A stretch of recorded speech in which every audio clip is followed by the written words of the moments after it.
After the end of World War II, the world was split into two, East and West. This marked the beginning of the era called the Cold War.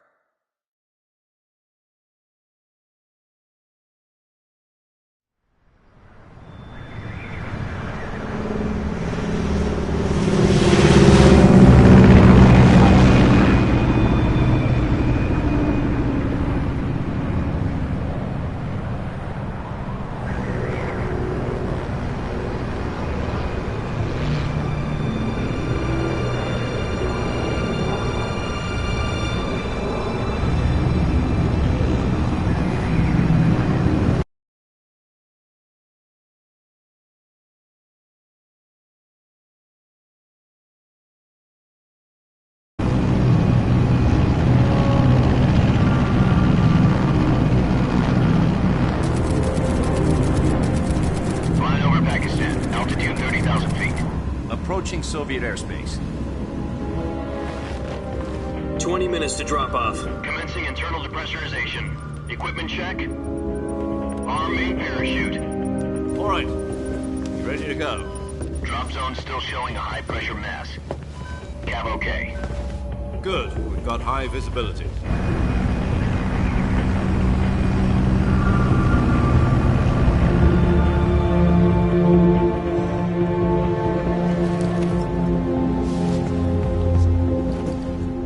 Cigar. Connecting oxygen hose to interior connector. Put on your mask.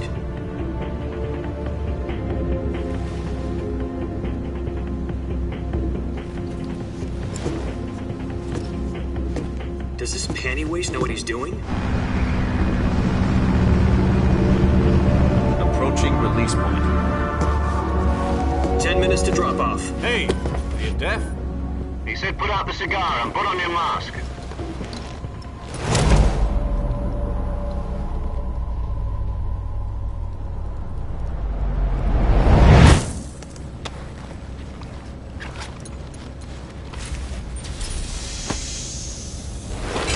Depressurization complete. Checking oxygen supply.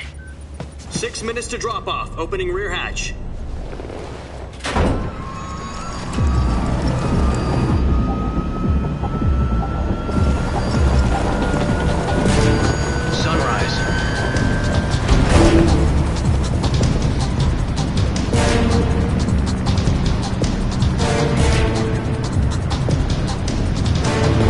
Temperature minus 46 degrees Celsius. 2 minutes to drop off. Stand up. You'll be falling at 130 miles per hour. Try not to get frostbite from the wind chill. 1 minute to drop off. Move to the rear. Activate bailout bottle. This is one for the history books. The world's first halo jump. 10 seconds to drop off. Stand by. Status okay, all green. Prepare for drop-off. Countdown. 5, 4, 3, 2, 1. Spread your wings And fly. God be with you.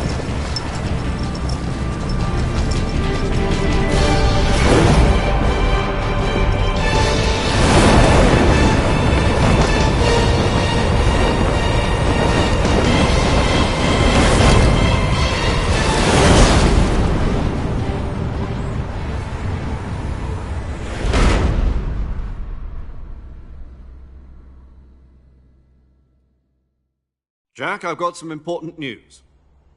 The head of the CIA has finally given us the green light for the virtuous mission. Virtual mission? No, the virtuous mission. The future of our Fox unit depends on it. If it succeeds, we'll be officially organized into a unit. Virtuous mission?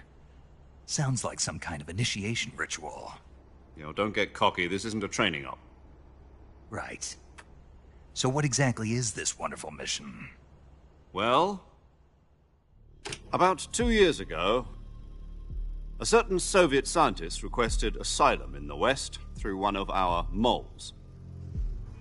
His name is Nikolai Stepanovich Sokolov. He's head of the OKB-754 Design Bureau, one of the Soviets' top-secret weapon research facilities, and the East's foremost expert on weapons development. Sokolov? Isn't he that famous rocket scientist? The very same. On April the 12th, 1961, the Soviets achieved the first manned spaceflight in history. The Earth was blue, but there was no God. Well spoken. The rocket that carried Yuri Gagarin to orbit was the A-1, known as the Vostok rocket. Sokolov is said to be the man most responsible for the multi-engine cluster used in that rocket. After Gagarin's flight, Sokolov left rocket development to become the head of the newly established Design Bureau. From a lowly technician to head of a design bureau, that's quite a success story, so why'd he want to defect? It seems he'd become afraid of his own creations. Afraid? Call it a crisis of conscience. And for that, he left his country and his family behind and went over the fence? Not exactly. One of his conditions was that his family was also to be taken safely to the west. We used a mole to get the family out first and succeeded in sneaking Sokolov over the Berlin Wall shortly afterwards. I was the one who conducted the operation. The security on the eastern side was still full of holes back then. Then what? We got Sokolov over in one piece, but the whole ordeal had left him exhausted, and we checked him into a hospital in West Berlin. It took him 2 weeks and more than 600 miles to get from the research facility in the Soviet Union to Berlin. He was in no condition to say anything coherent. And it was only a week later that we had something much bigger on our hands. The Cuban Missile Crisis. October the 16th, 1962, President Kennedy received word that the Soviets were in the process of deploying intermediate-range ballistic missiles in Cuba. The President demanded that the Soviets dismantle and remove the missiles. At the same time, he announced a naval blockade to prevent further missile shipments from reaching Cuba. But the Soviets didn't back down, instead placing their armed forces on secondary alert. Soviet transport ships carrying missiles continued on course towards Cuba. US and Soviet forces went on alert for an all-out nuclear war. Frantic negotiations were conducted through the UN's Emergency Security Council and unofficial channels to end the hair-trigger standoff. Finally, on October the 28th, the Soviet Union agreed to remove its missiles from Cuba, and so the world avoided a nuclear holocaust. But in order to get the Soviets to pull their missiles out, we had to make a deal. You mean the one where the US agreed to remove its IRBMs from Turkey? No. The Jupiter IRBMs deployed in Turkey were obsolete, and we were going to get rid of them anyway. They had no strategic value whatsoever to either the US or the Russians. The Turkey deal was a ruse, a cover story that was fed to the other intelligence agencies around the world. So what did the Russians really want? Sokolov. They wanted us to return Sokolov. You mean the Soviets pulled out of Cuba just to get their hands on Sokolov? That's right. What the hell was he working on? At the time, we had no idea. We were running out of time. It was either give up Sokolov or risk full-scale nuclear war. In the end, we had no choice. President Kennedy gave in to Khrushchev's demand. The next day, I got Sokolov out of the hospital, handing him over to agents on the eastern side. Sokolov kept on screaming, "Save me," until he disappeared from my sight. Then a month ago, we received some new information from one of our moles. About Sokolov? Yes. He was taken back to the research facility and forced to continue working on the weapon in question under KGB supervision. What's more, it's on the verge of completion. So what kind of weapon is it? Something to do with space rockets? No, missiles. Same technology. I guess you're right. We don't know the details, but it appears to be a new kind of nuclear device. For half a year now, the Soviets have been conducting frequent nuclear tests at Semipalatinsk. Something to do with the weapon, I assume. We're talking about a secret weapon so big that Khrushchev was ready to pull out of Cuba to get it back. Is Sokolov still in the facility? No. According to our intelligence, he's in Selinoyarsk, a place in the mountains about 3 miles to the west that's known as the Virgin Cliffs. The Virgin Cliffs. Nice name for a virtuous mission. They moved him there just recently. Why? Apparently, they're conducting a field test of the weapon, but it's our best chance to get him back. This mission would never have been possible if he was still in the research facility. This is our last chance. Sokolov must have known that too when he contacted us.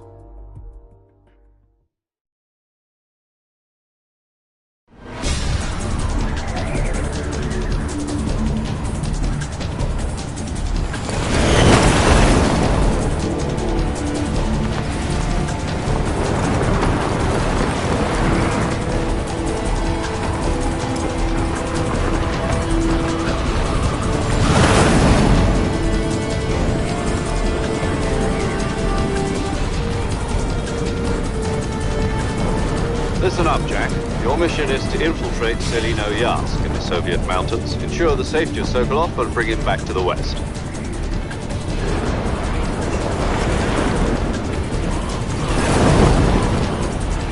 If we don't get Sokolov back before that weapon is complete, we'll be facing a major crisis. The clock is ticking.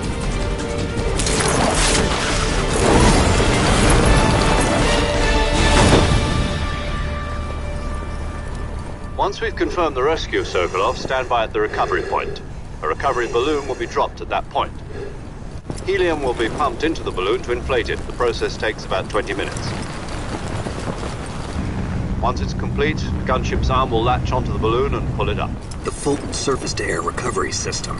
I'm familiar with the theory. Take it easy. It's been combat-proven. Do you think Sokolov is up to it? The shock will be less than during a parachute jump, and the arm can handle up to 500 pounds. So you're planning on going over the border in a single combat Talon? She's equipped with two 6-barrel 20mm Vulcan cannons, as well as two 40mm machine guns.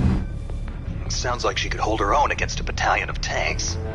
Even with the fuel in the reserve tank, we're facing a 4-hour time limit. If all goes well, it shouldn't take more than a few hours. Home in time for dinner. But if anything goes wrong, you'll be eating dinner, breakfast, and all the rest of your meals in the jungle.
Do you copy?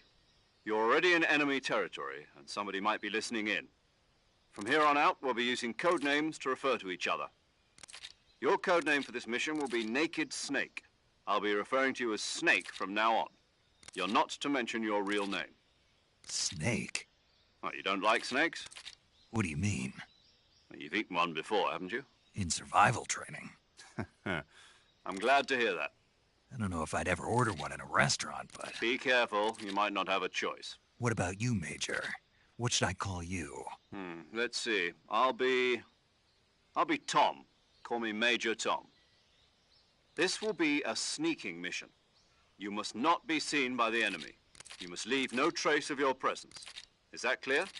This kind of infiltration is the Fox unit's speciality. In other words, weapons and equipment are procured on site. That goes for food as well. You're completely naked, just as your name implies. Great. Now I see why you asked me if I like snakes. I suppose calling me Snake was your idea of a joke, too. No, there's a good reason for that. I'll tell you later when the time is right. Gotcha. Getting back to the subject, how exactly am I supposed to feed myself? You've been issued a knife and a tranquilizer gun. Use them to hunt for food. You'll also find some medical supplies in your backpack. Yeah, about the backpack. I lost it in a tree on the way down. I see. Well, you'd better go back and get it then. You know where it is? No problem. I can see it from here. It's stuck on a branch. To climb a tree, stand in front of a tree. I'll be monitoring my frequency. If you need to... Okay,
I see you've retrieved your backpack, Snake. To equip a weapon, it's necessary to take it out of your backpack. In the survival viewer, choose weapon from... Your available weapons will be displayed in a list on the screen. From that list, choose the weapon you want to. For other equipped items, just do the same thing. Got it. Use the survival viewer backpack. Yep, that's right. Survival is fundamental to this mission. After you've been out in the field for a while, your stamina will start to drop. If your stamina gets too low, it'll affect your performance. You won't be able to shoot accurately, for example, and your wounds won't heal as smoothly. Keep an eye on your stamina so you don't run out. To recover lost stamina, you can hunt for local flora and fauna. My only weapon is a Mark 22 Hush Puppy tranquilizer gun? That's right. It's been fitted with its own suppressor. However, the suppressor will deteriorate every time you fire. Once its durability reaches 0, the noise suppression effect will be gone. So don't get too trigger-happy with it. The suppressor's durability is shown in the icon. Any weapons and equipment beyond what you're carrying now, you'll have to find as you go. I have to find my own weapons and equipment? Whose crazy idea was this, anyway? Solo covert actions are standard Fox operating procedure. You can't leave any traces of your presence. No weapons, equipment, footprints, sweat, or bodily wastes. The same goes for bullets and cartridges, too. Your presence in enemy territory is already a violation of international conventions of warfare. There aren't supposed to be any American soldiers in Russia. It could spark an international incident. You can't let anyone see you. You can't let... You're a ghost, Snake, in every sense of the word. And there'll be no rescue if you're captured. Then I'll just have to take care of myself, huh? I'm afraid so. You've been given a fake death pill for that purpose. SIS guidelines stipulate that soldiers on covert ops like this one be issued a potassium cyanide capsule. Tape it to your body so you can... How generous of you. Use it... Fooling them into thinking that I'm really dead. So, how do I come back to life? Just take the revival pill. You mean that thing they put in my tooth before the mission? That's the one. But be careful. If you remain in a state of false death for too long, nothing will be able to bring you back. Remember that. I'll keep it in mind. You said this was a solo mission. Right. I guess that means I can't count on any reinforcements. Correct. A real one-man army. Relax. Who? I'll introduce them to you. This time, survival is of utmost importance. The first member of the as well as recording you. She's a member of Fox as well, and she's here on the gunship with me. She? Hello, Snake. I'm paramedic. Nice to meet you. Paramedic. As in a medic who comes in by parachute. Aren't you going to tell me your real name? Are you going to tell me yours, Mr. Snake? My name, huh? It's John Doe. And they call you Jack for short. You're a regular Captain Nemo. A name means nothing on the battlefield. After a week, no one has a name. What's your name? Jane Doe. Very funny. I wasn't joking, but I'll tell you my name only if you manage to make it back alive. My frequency is 145. She's also in charge of recording your mission data. Whenever you want to save, send a message over the reserved save frequency, 140.96. So saving lets me record my mission data. That's right. It also records the state of your health. Good to know. There's one more person I want to introduce you to, Snake. Huh? Speak, a legendary soldier and your mentor. Actually, it was the boss that got the DCI's authorization in the first place. She's going to be serving as Fox's mission advisor. The boss is? Jack, is that you? How many years has it been? Boss? That's right. It's me. Oh. Talk to me. Let me hear your voice. It's been 5 years, 72 days, and 18 hours. You've lost weight. You can tell just by the sound of my voice. Of course I can. I know all about you. Really? Well, I don't know anything about you. What's that supposed to mean? Why'd you disappear on me all of a sudden? I was on a top-secret mission. You didn't need me anymore. But there were still so many things I wanted you to teach me. I taught you all I could. The rest you needed to learn on your own. Techniques, sure. But what about how to think like a soldier? How to think like a soldier? I can't teach you that. A soldier needs to be strong in spirit, body, and technique. And the only thing you can learn from someone else is technique. In fact, technique doesn't even matter. What's most important is spirit. Spirit and body are like two sides of a single coin. They're the same thing. I can't teach you how to think. You'll just have to figure it out for yourself. Listen to me, Jack. Just because soldiers are on the same side right now doesn't mean they always will be. Having personal feelings about your comrades is one of the worst sins you can commit. Politics determine who you face on the battlefield. And politics are a living thing. They change along with the times. Yesterday's good might be tomorrow's evil. Is that why you abandoned me? No, it had nothing to do with you. I already told you, Jack. I was on a top-secret mission. A soldier has to follow whatever orders he's given. It's not his place to question why. But you're looking for a reason to fight. You're a natural-born fighter, but you're not quite a soldier. A soldier is a political tool, nothing more. That's doubly true if he's a career soldier. Right and wrong have no place in his mission. He has no enemies and no friends. Only the mission. You follow the orders you're given. That's what being a soldier is. I do whatever I have to get the job done. I don't think about politics. That's not the same thing. Sooner or later, your conscience is going to bother you. In the end, you have to choose whether you're going to live as a soldier or just another man with a gun.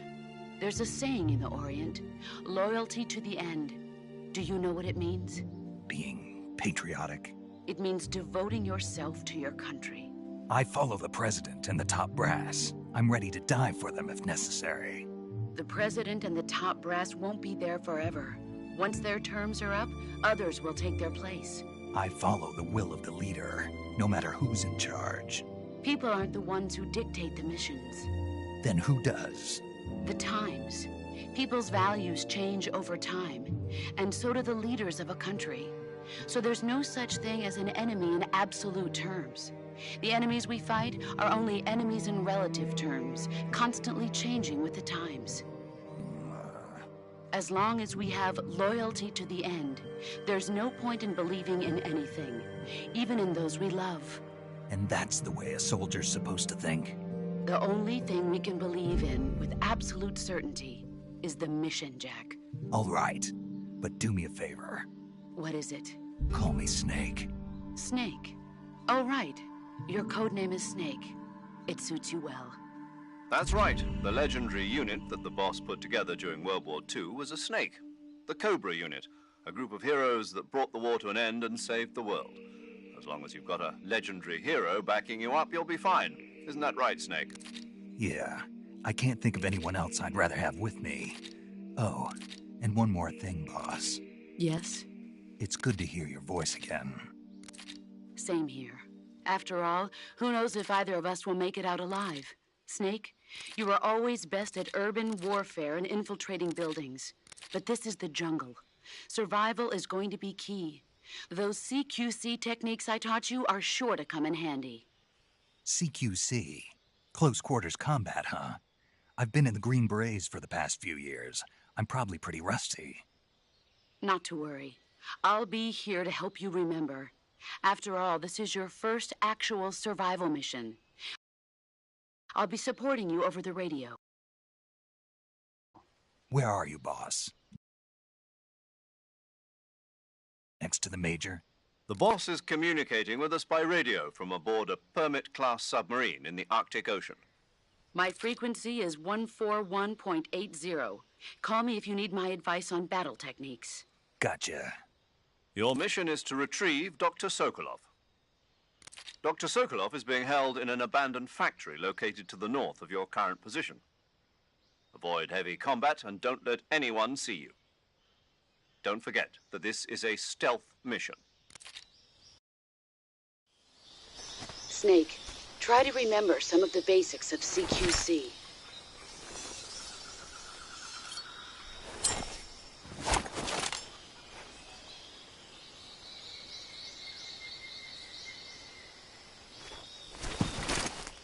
Commencing virtuous mission now.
Snake, do you read?